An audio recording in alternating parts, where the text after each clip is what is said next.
All right, welcome back everybody. This is episode 3 of Getting Started with Gen AI. And as promised, today we're going to talk about the Plus plan from OpenAI. Again, this is not an endorsement per se. I just want to give you guys a sense of what's out there, just because this happens to be one of the more popular models and what we're using for the demonstration purposes. And certainly you're going to be able to find some of these features in other places, like through Bing or even through like the Claude 2 and some other ones. But I just want to showcase some of the fun features that are available if you're willing to pay a little bit of money. Now, current price on this is $20 a month, and what they advertise is that you get access to GPT-4, which is indeed a better model. Last week we talked about tokens. So remember, this is the one that has almost double the capacity of tokens available, so you can have a longer conversation. And it tends to be a lot better on its reasoning, and also it updates its information that it knows about all the way up until like September of last year. Faster response speed, that's less important. Although if you've been throttled on the site using it, this does kind of do away with that piece of it. I never really have to wait for my prompts. Access to beta features. This is what we're going to be spending a lot of time talking about today. And so let's jump into it. Now, once you upgrade, if you elect to, you're going to have to first enable a lot of the beta features. So if you come down and you click on your name, and then you go to not the custom instructions, but the settings and beta, you're going to notice that you have a beta features tab here. And this is what you're going to want to enable. So the plugins feature, we're going to cover some of the plugins that are available there. You would turn that on. And there's advanced data analysis. This one is a little more advanced. You'll notice that it's talking about it's going to write and execute Python code. If you're developer oriented, you might, sneak ahead and get into doing this piece of it. But for today, we're going to focus on some of the image features and the plugin features that are available. So let's get into some examples. The first one here, this is a fun one. So when you start a new GPT-4 session, let me show you guys that first. We're going to start a new chat, and I just want to show you the UI part of this, okay? When you start a new session, now you're going to have this toggle up here. And traditionally, you're going to be stuck on GPT 3.5, so you're going to enable GPT-4. Well, if you did that setting that I just walked through, you'll notice that when you hover over this, you're going to have all these beautiful options here, okay? And you'll notice that the ones that are currently available is Browse with Bing. So this is basically being able to use the chat interface, but also have the chat interface go and look up information. You have the advanced data analytics. This is the one that I told you was optional. This is going to be for the coders. And then you're going to have the plugins, which is the option that I showed. And I guess there's one more that you don't necessarily have to enable. It's just automatically in there, but they've taken DALL-E 3 and they've merged that into GPT-4. And this is really cool because traditionally when you're using DALL-E or any of these image generation things, you typically have to try to get the prompt right in like one shot, right? So let's see if they've still got access. Okay, so this is the original DALL-E right here, right? So you come in and you do show me a hot air balloon.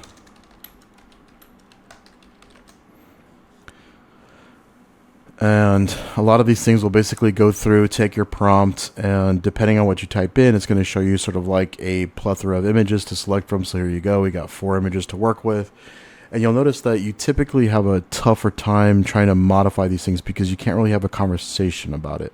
So what typically ends up happening is you click on one of these things, and even when you do like editor variations, edit is going to be like you're actually like messing with it. And otherwise, I can just barely like click variations and then just get additional tweaks to it. But what ends up happening is you end up sitting here trying to rewrite this prompt like 1,000 times, trying to get it just perfect, and then just hoping that that when you roll the dice on sending it to the screen, that you get what you're looking for. In this version, I can just have a conversation about it. So let's actually start there, since we already started with the DALL-E 3. We'll go DALL-E 3 and we'll work our way up. Okay. Where's my example of that? Okay, here's the example that I came up with, right? So in DALL-E 3, with that enabled, I said, hey, let's draw some fun pictures to inspire my little boy who wants to be, spoiler, I don't have any kids. So let's draw fun pictures to inspire a little boy who wants to be an astronaut. Can you draw some realistic images of a boy about age 8 in spacesuit, wearing glasses, in the helmet? And here we go. We got some pictures. And just like in this other interface, I can click on them. I can see the picture in greater detail. Kid looks great. Got some nebula stuff going on behind there. But the other thing that I get is I also have this prompt over here. And a lot of times this kind of gets overlooked because, you know, technically this was my original prompt, but I was just kind of asking it a question. But what it actually turned into when it did this whole DALL-E creating 2 images thing was this prompt. So this is Chat GPT interpreting my question and saying, photo of an 8-year-old boy wearing a modern space helmet, standing proudly, that's nice, standing proudly on a distant planet with a colorful nebula in the sky. His helmet is clear, revealing his youthful face and glasses. See? So it wrote a better prompt than I probably could have thought of if I was sitting inside of DALL-E 2. And for grins, let's take the prompt that GPT made. Let's come over here and just paste it in there. We're playing, we're experimenting. I'm curious. Let's see what this thing comes up with. But in a second, what I'm going to show you is the real power. Oh, see. Here's the other problem is that the original DALL-E, what's going on with this kid's face? The original DALL-E wasn't that great because it was kind of like, they're just kind of showcasing the beta of this. And this is why other ones like Midjourney became so popular, is because it does not do very good with like realistic stuff. Like if you want like a cute cartoon of an art of a hedgehog made out of avocados, you know, it was good at like cutesy cartoony stuff, but it was not necessarily designed to do like hyper real stuff. So there you go. You got the hedgehog with 3 avocado teats there. This is a cute one. That would actually be a really cool thing to go do. Take the pit and decorate it. And you're not supposed to eat the pit, right? So it's like the Pokemon has got the spikes. So you can see that the quality of the images is vastly improved. But the prompting is the magic here. And what's cool is I can copy this prompt and like set it off to the side, but I can also use the magic of Chat GPT. So here's the really cool part, right? So I can say, I really like picture number 1, but let's see if we can make the boy the same, but move him to the moon. See? And it will actually, because of that attention mechanism, right? And we're having a conversation, you'll see that it can actually go back to what it did for the previous prompts. And remember, like we learned, I don't have to sit there and describe this. I can just say, hey, picture number 1, leftmost one, do the same thing, but let's just tweak a couple things. You'll see this takes a second. That's why I kind of did a lot of these things before recording this episode. There we go. Look, it even looks pretty dang close to the same boy. Like I would say he's even got a better smile on his face, because here he's kind of like, I'm really happy to be here, but I don't know where this is, and I kind of miss my mommy. He's got that look in his eye, right? But this kid is like, oh, I know where I'm at. I'm on the moon, and this is dope. And I got this old school retro like spacesuit on. There's the Earth in the background. Oh, wow. Look at that. It even says photo of the same 8-year-old boy from picture number 1. I was not actually expecting that. I thought I was just going to describe him the same way. I didn't realize that you can actually chain the prompts. That's interesting. The point is, I could come in here and with an idea. So maybe what you're trying to do is you're trying to set up like a birthday party card, or a newsletter, a family newsletter, or maybe like me and you have a niece that really likes dragons.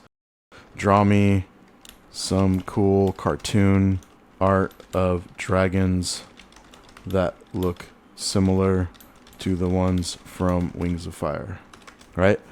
And you can just impress the hell out of your kids drawn on pictures. I use this a lot because I have a lot of concepts. So a lot of the art that you see on Digital Heresy either came from Midjourney, the one before it, but that took like a whole lot of prompting to do, or it came from the original DALL-E. So the original Cogitator Prime photos that you see, that's the cute sort of like bulbousy head one, that one actually came from the original DALL-E. And nowadays I've actually been going through the process of revamping them using this latest version, because I really have a lot more control over being able to tweak the images through conversation and get them just how I want to without having to play the wordsmithing game, right? So here we go. We got a couple of really good images of some dragons. This actually looks really similar. This is the art style, pretty good to the Wings of Fire stuff that my niece shows me all the time. And there you go. She would love this image. So I'm going to go ahead and like download it really quick, and then I'll send that to her later.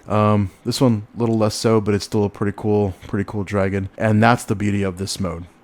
Now, what's kind of weird is that for some reason, this mode, that's the DALL-E 3 mode specifically, you don't have a whole lot of options down here in terms of like, you can type and you can send things. But technically, Chat GPT can also like see images and talk about them, but for some reason you can't do both inside of the same chat in DALL-E 3. So if you get confused as to why you don't have like the little picture icon here that I'll show you in a minute for a different chat, make sure that you are in a chat mode that is not the DALL-E 3 one. And if you're ever confused, you can scroll up to the top and see what mode you're in right here, and it kind of shows you that. It also gives you a show of your prompt. So that's enough for that one. Let's go to the other direction, which is I have a picture of something and I want to talk about it. So we're going to start with a very classic, Where's Waldo? I'm pretty sure everybody still knows Where's Waldo, right? And it's full of these giant pages like this where there's like a giant image scape, and you're supposed to try to find Where's Waldo. Now, this is a funny one because I was kind of assuming that ChatGPT would just like knock it out of the park the first time, but this one actually ended up being pretty difficult. I grabbed a random one off the internet. It's actually a pretty hard one to find Waldo in. But you can see where we can have a conversation about the fact. So I come in here and I set it to, I think I just set it to the regular GPT-4, and you'll notice that I have this little picture icon here, and that lets me attach images. So I attached the image, and then I just said, Where's Waldo?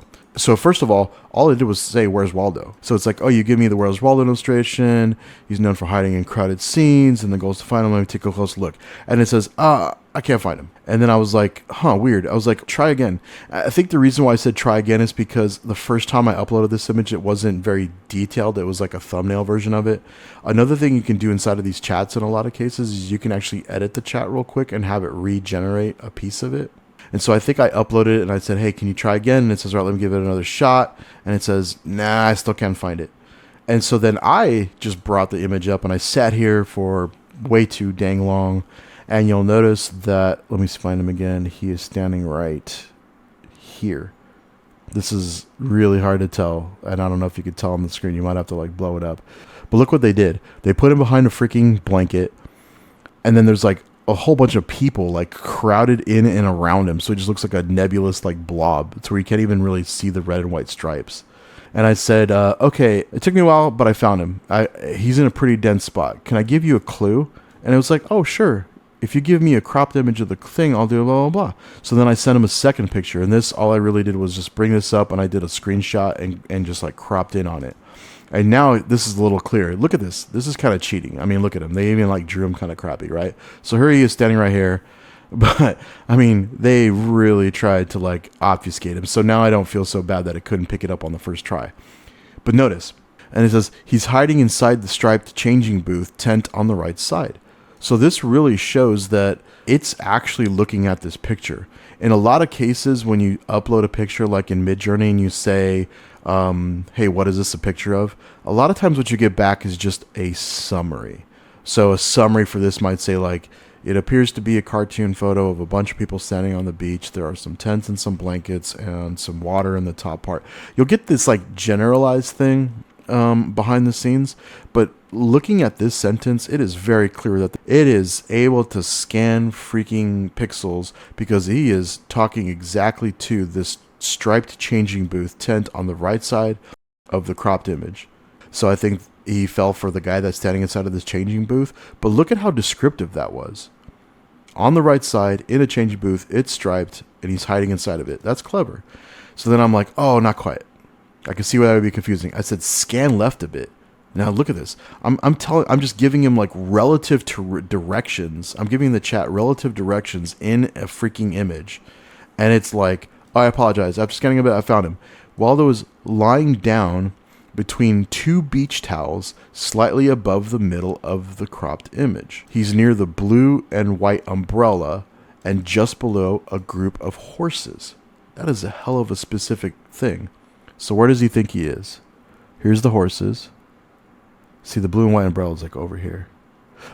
So the first time I saw this, I thought he was talking about this guy right here, because I included on the blue and white umbrella more than anything else. And then I was like, oh yeah, red shirt looking back or whatever. But notice what I said was, I said, nope, I see who you see, but notice he's missing his hat. You went too far to the left. So again, I was talking about this guy thinking that that's what it was. And it says, oh, I see now. Okay, but watch this. While there was indeed between the area I previously mentioned and the stripe changing booth, specifically, he's standing behind a green and white striped towel, wearing his signature red hat and white striped shirt, glasses, and hat. So this was like, you know, bam, right? And here's the green and white striped deal. So I said, you got it. And I even joked about it. I was like, hey, you see what I mean by the density? It's sort of unfair. And it's like, oh, yeah, the density is blah, blah, blah, blah. But that's part of the fun and the illustration and la, la, la. So this is some cool stuff. And what you've probably seen on the internet is some pictures where they show a picture, like there's somebody that like forgot where their keys were and they knew that they set them down somewhere in their living room. So they took a picture of their living room and they said, can you help me find my damn keys? And it was like, oh, sure. It's on the table on the left next to the plate or whatever. So here's another useful example. You ready? Let's pretend like I had a flat tire. This is not my car. Right? So you're outside, you have a flat tire, you don't know how the hell to change a tire. And so you just walk in and you say, hey, it looks like I got a flat tire. Can you do me a favor and scan this picture and tell me what I need? And it's like, oh, sure. Based on the photo, you're going to need a jack because it doesn't see a jack, a lug wrench to remove and replace the lug nuts holding the tire in place, the spare tire because it doesn't see a spare tire, torque wrench, gloves, safety gloves, blah, blah, blah, safety third. Okay, cool. So what I did here is I played dumb. And I said, what's a lug? And it's like, well, a lug refers to the protruding piece of wheel hub where the lug and the screws on and like, oh, blah, blah, blah, blah, blah. Each wheel is typically multiple lugs. And notice what I was setting it up to do is now that I know what a lug is, so I'm looking at these 5 little guys here, you'll notice that one of these things is not like the other. Now, I know what this is. Do you know what this is? If you know what this is, shout it out in the comments. I said, why does one of the lug nuts look weird? Do you see that? And it's like, yeah, I noticed that. And it's because that distinct looking lug is likely a security or a locking nut. So if you guessed wheel lock or a locking nut, then you were 100% correct. And it even goes on to explain security or locking nuts are designed to prevent wheel theft. And it even tells you they come with a unique key or pattern that fits that specific set. If you need to remove the tire, you'll need a corresponding key to unlock that, blah, blah, blah. And I said, well, can you describe what that locking nut key might look like? And you'll see that it kind of gives a description, generally hexagonal, similar to a standard socket to accommodate a wrench or ratchet. So what they're telling you is that it's going to be a separate piece. It's going to look like a socket like this, but it's going to have a weird insert, and that matches the pattern of this thing, and that's how you can take the wheel off. Okay? The next plugin we're going to talk about is going to be the PDF reader. Now, this one takes a little bit of a setup because the plugins for this have to be enabled. So before I switch to the tab where I've kind of got the pre-made example, I'm going to show you how that works first. For the plugins, you're going to click on the GPT-4 button up here, and you're going to go to plugins, and you'll notice that you're going to get a second drop down right here. This is where you're going to enable the plugins that you want to use for that particular chat. Now, what's cool about it is you can mix and match these. So they have a bunch of different ones. You install them like you would extensions for your browser or other kinds of plugins. And you'll notice that I have the AI PDF plugin installed, and I also have this Diagrams Show Me one installed. There's a bunch of them out here. Try different ones out, see which ones you like. Let me know if there's any ones that you want me to do a review on specifically. Some of them can help you like plan trips. Some of them have like a Wikipedia plugin. Actually, I like that one. Let's go ahead and install that one. So now I have a Wikipedia one. You'll notice that it is enabled. And let's see how this works. You know what? We're just going to do this one live. So, I don't know. Let's see. Let's get meta, right? So we'll say, hey, let's talk about the wiki page for Chat GPT. And let's see how this plugin works. Most plugins have some kind of a like little whiz-bang thing that it does for a while, but looks like this one is just going to cut straight to the chase. 2 hours later. Okay, well, we're going to let that play out, and we're going to switch over to the PDF one that I already kind of set up here, okay? In this one, you'll notice that the enabled plugins that I have, did I do a chart for it? I did do a chart for it. Cool. So you'll notice in this example, I did enabled plugins, and I chose the chart one, and then the talk to my PDF one. The chart one is a really cool one. You can talk to it and have it generate a chart for you, like a pie chart or a sequence chart. And then the PDF one, just as it sounds, lets you upload a PDF and then have a conversation about it. So this is going to be very useful if you were given some materials for a class, or maybe you're trying to research a research paper that's online that you've downloaded, or any kind of a PDF, a flyer of some sort, and you want to have a conversation about it. Now, GPT's version of this is a little cumbersome. In Claude 2, you can like straight from the prompt window here, you can just like upload a PDF and it'll just like consume it like from this UI.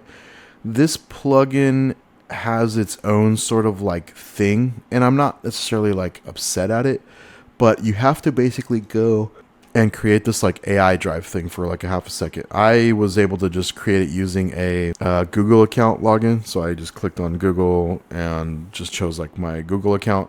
And it creates this sort of like Dropbox or like OneDrive kind of a UI where you can click on this file upload here and then go grab the PDF and you basically upload it to the site. Now, what's kind of cool about it is more than just having free space to hold your PDFs, you're in kind of control of what Chat GPT has access to here. So if one of these things is something that I only wanted to talk about for a very short period of time, then I can go ahead and just like highlight it here and nuke it out of the deal, right? And if you notice that this one has sort of like a structure that is very much like an actual peer-reviewed research paper with an abstract and all that other stuff. Oh, one last thing on this piece. After you've uploaded the prompt, what's cool about this AI drive thing is that because it's hooked in as an official plugin to GPT-4, you'll notice that I have this link out here that says copy to Chat GPT. And what's kind of cool about that is I can come in here and click this, and not only am I going to get the link, the magic link that has like all the gibberish letters to get to the thing, but I can also even formulate my question here. And what this does is it kind of saves you a little bit of work. Because when I click on this save prompt and copy to Chat GPT, now I'm pretty much good to go. I would be able to come over into my program here. I would be able to say new chat. And then when you hit paste, you'll notice that I get the whole thing. I get the link to the PDF document that I uploaded, and then I get that question that I have in there. So let's go ahead and flip back to the one that we already have for this exact paper. And you notice that the first question I started off with was, I want to talk about the formula for attention presented in this PDF. Can you scan through this and recap the formula here? So again, I could have just generically uploaded this and said, can you summarize the paper for me? That's what most people are going to use this for. But I wanted to show you the power of not just letting it vomit out a whole bunch of stuff, but if you have a specific question about a document and you just want it to get to the point, then give it a specific question and you'll jump right into it. So you'll notice, even though this is a lengthy paper, it jumped right down to the attention formula. It's giving me the attention formula. It's even telling me what page it's on in the PDF, and then it kind of breaks down a little bit about it. Okay, I just picked something here, this softmax function. I know how it works, but hey, can you help me understand the basics of the softmax function? Certainly, walks through some stuff, blah, blah, blah, blah, blah. Other thing I did was I said, hey, go ahead and show me a diagram. So remember, I also enabled the diagram plugin for this. So I'm talking to a PDF, and it's going to draw diagrams for me, and it draws this diagram for me, but that was being handled by the Show Me plugin. So that's pretty cool. And what's cool about the Show Me plugin is that this thing, normally this would just be like a picture that I would have to go and like just copy paste. But what if I wanted to tweak this diagram? Like maybe I had it generate a pie chart for me, but I wanted to kind of like mess with it or change the colors. What's cool is that this thing uses a plugin called Mermaid Diagrams.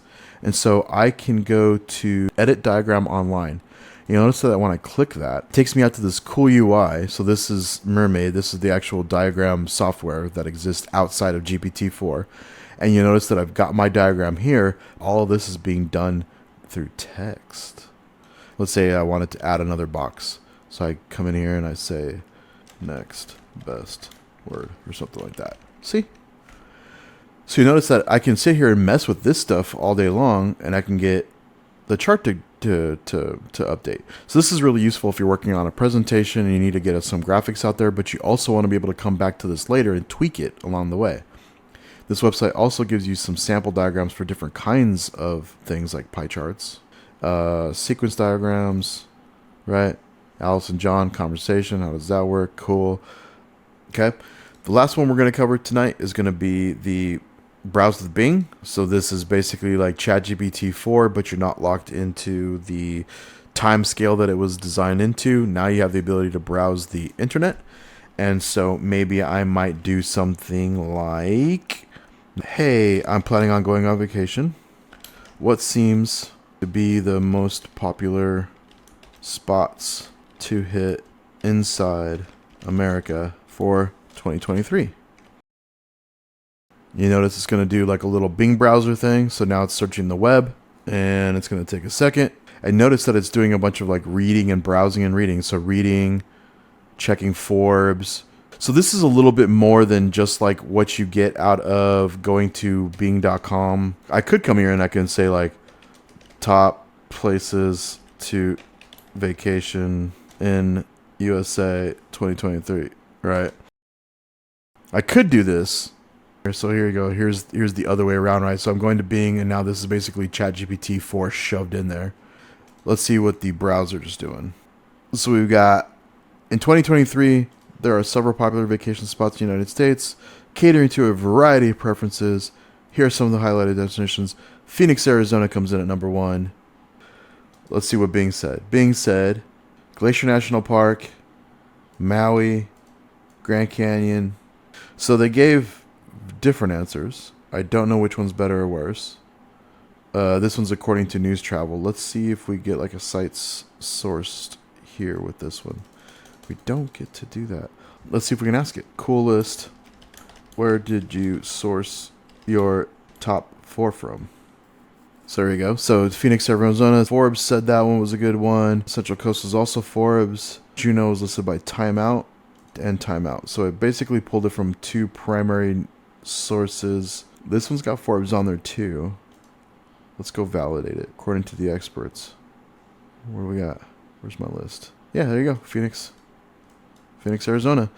So again, this is going to be kind of like the image thing, right? Why would I come here? I would come here because at the point of which I'm ready to start doing stuff with this, I can actually come in here and say, cool, I really like Phoenix. Let's put together an itinerary for a full week. Can you help me do that? Oh, look at this. This is actually breaking it down like by morning, afternoon, and evening. Like, arrive in Phoenix, unwind, settle in, have dinner at a local restaurant. And I could say, that's great. Let's tweak day 5. And can you use Bing to look up a restaurant in Old Scottsdale area and recommend one with a high rating? So now we go. See?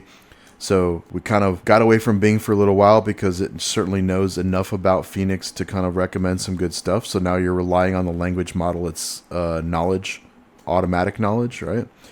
But now we're saying, hey, give me something specific. And so it's smart enough to know, or I guess not necessarily smart because I told it to go use Bing, but I bet you it would have used Bing anyways. And here you go. Boom. Let's see what it says for day 5. There you go. Look at how thoughtful it was, right? I thought it was actually copping out. I thought it was going to do like the, well, I don't really want to pick for you, so here's a bunch of places that you can go looking on Yelp and all this other shit, right? But notice, it actually came and said, boom, I'm going to give you a recommendation. Let's reserve a table at the Buck and Rider for a seafood experience to explore other places, whatever. So now I can come over here and let's actually make sure that that place exists because we have to do that, right? Boom. There it is. Buck and Rider, seafood restaurant in Arizona. So it's a real place. Looks pretty tasty. It is, in fact, seafood. And there's our avocado. I don't think they serve this guy, though. They don't serve that guy. But there you go. So you'll notice the power of using not just a browser, but actually having a conversation about it. This could be very useful in a number of situations, a number of them. And what's really cool about this also is another feature that I want to show you is no matter what mode you're in, no matter what chat you're in, you can click this little arrow up in the upper right here, and I can say share chat. And I recommend doing the whole not showing your name or something like that. Yeah, see, like the share your name is off by default. That way you don't have to put that out there. Copy link. Boom. Let's go to a new browser. I paste this in there. What do I get? Oh, look at that. It's the entire chat. See? But it's generic. Like, it's just like generic users. Like, you can share this with your friends or family or complete strangers, and there's nothing like personal in here unless I actually type something personal in here. All right, that's going to wrap it up. These are the features that you get out of Chat GPT 4 using the premium. I don't want to spend a whole lot of time on the whole like GPT-4 versus GPT-3 piece, because that is a little bit more in depth in terms of like being able to actually tell like the cognitive difference between the two. But just trust me that if you want to use this thing to like be creative, write stories, write novels, have deeper philosophical conversations, GPT-4 is going to give you a much richer response than GPT 3.5, just the way that it's tuned. It's got better reasoning skills, blah, blah, blah. So it's worth it from that regard. But I wanted to showcase some of the additional features that are in this, primarily these image-facing ones, because this is going to be sort of like the game changer for a lot of folks. In the next episode, we'll get back to the basic version just to be safe and copacetic. We'll go back to doing some more prompt engineering, and we're going to explore for the first time, finally, the playground. We're going to practice some unconventional things inside of prompt engineering, especially in the playground and how you can use it. And that's going to set us up for some of the more advanced topics. So thank you for tuning in. I hope you've been getting a lot out of this, and we'll catch you in the next one.